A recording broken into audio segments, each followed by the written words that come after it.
মিষ্টি দই বানানো সহজ মনে হলেও আসলে বানাতে গেলে অনেক সময় ঠিকঠাকভাবে বসে না, আবার জলও থেকে যায়। মিষ্টি দই বানানোর কিছু পদ্ধতি আছে যেগুলি অবলম্বন না করলে একদম পারফেক্ট মিষ্টি দোকানের মতো মিষ্টি দই বসে না। কিভাবে পারফেক্ট মিষ্টি দই বানাবেন সেটি আজ আমি দেখাবো এবং কিছু টিপস বলবো যাতে দইটা খুব সুন্দরভাবে বসে যাবে এবং জলও থাকবে না। চলুন বানিয়ে ফেলি বাঙালির প্রিয় মিষ্টি দই।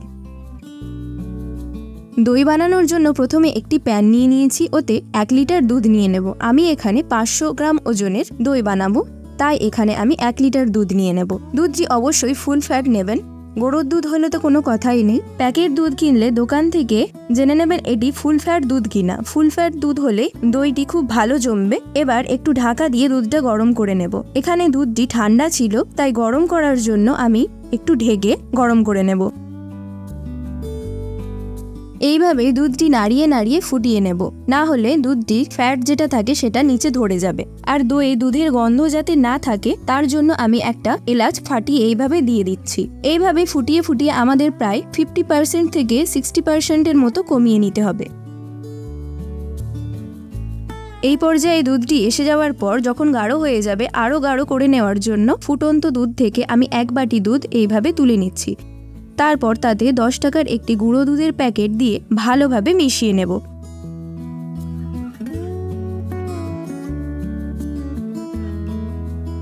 এবার ওই গুঁড়ো দুধের মিশ্রণটি ফুটন্ত দুধের মধ্যে দিয়ে দিতে হবে। আরও কিছুক্ষণ ফুটিয়ে নিতে হবে। দেখুন দুধটি কমে প্রায় 50% হয়ে এসেছে। এবার একটি চিনির ক্যারামেল তৈরি করে নিতে হবে। দুধটি অন্য একটি পাত্রে তুলে নিয়ে ওই পাত্রে 1/2 কাপ চিনি দিয়ে সামান্য জল দিয়ে কিছুক্ষণ ফুটিয়ে নিতে হবে। কিছুক্ষণ পর দেখবেন চিনিটা লালচে হয়ে আসছে। লাল হয়ে আসলে গরম দুধটি ওতে দিয়ে দিতে হবে। এরপর আরও 1 কাপ চিনি ওতে দিয়ে দেব। কিছুক্ষণ ফুটিয়ে নিতে হবে। দুধটি নামিয়ে ভালো করে ফ্যানের তলায় রেখে ঠান্ডা করে নিতে হবে। তবে খুব ঠান্ডা করলে হবে না, হাতশো গরম রেখে আমাদের দইটা বসাতে হবে, যাতে একটা আঙুল ডুবিয়ে রাখলে সেটা পুড়বেও না এবং ঠান্ডাও যেন না লাগে। অন্য একটি পাত্রে 2 চামচ জল ঝরিয়ে রাখা টক দই দিয়ে ভালো করে ফেটিয়ে নিতে হবে। এরপর ঠান্ডা করে রাখা দুধটা ওতে ভালো করে দিয়ে মিশিয়ে নিতে হবে। দই বসানোর জন্য টক দই অবশ্যই লাগবে। এখানে আপনি মিষ্টি দইও নিয়ে নিতে পারেন।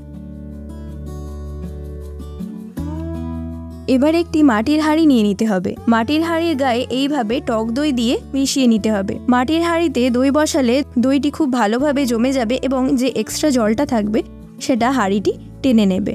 আর মাটির হাঁড়িটি একদম নতুন হতে হবে। একটি হাঁড়িতে একবারই দই বসবে, দ্বিতীয়বার ওই হাঁড়িতে দই ভালোভাবে বসবে না। এবার ঠান্ডা করে রাখা দুধটি ওই হাঁড়িতে ঢেলে দেব। এবার একটি পেপার দিয়ে মুখটা এইভাবে ভালো করে ঢেকে দিতে হবে। এটিকে আবার একটি গরম জায়গায় রেখে দিতে হবে। গরম রাখার জন্য আমি একটি তোয়ালে দিয়ে এটিকে ভালোভাবে ঢেকে 6 থেকে 7 ঘন্টা রেখে দেব। 7 ঘন্টা পরে দেখে নেব দইটা ঠিকভাবে বসেছে কিনা। দেখুন দইটা খুব ভালোভাবে বসে গেছে, দইটিতে একটুকু জল নেই। আর দেখুন দইটি কিভাবে বসেছে। দই বানানোর সময় অবশ্যই মাটির হাঁড়িতে বসানোর চেষ্টা করবেন, তাহলে দইটি খুব ভালোভাবে জমবে। এরপর ফ্রিজে 1 ঘন্টা রেখে আমি এটাকে ঠান্ডা করে নেব। লাল দই কিভাবে বানাবেন দেখার জন্য ভিডিওটিতে লাইক করে এবং কমেন্টে জানাবেন। অবশ্যই আমি লাল দইয়ের রেসিপি বানিয়ে দেখাবো। ধন্যবাদ।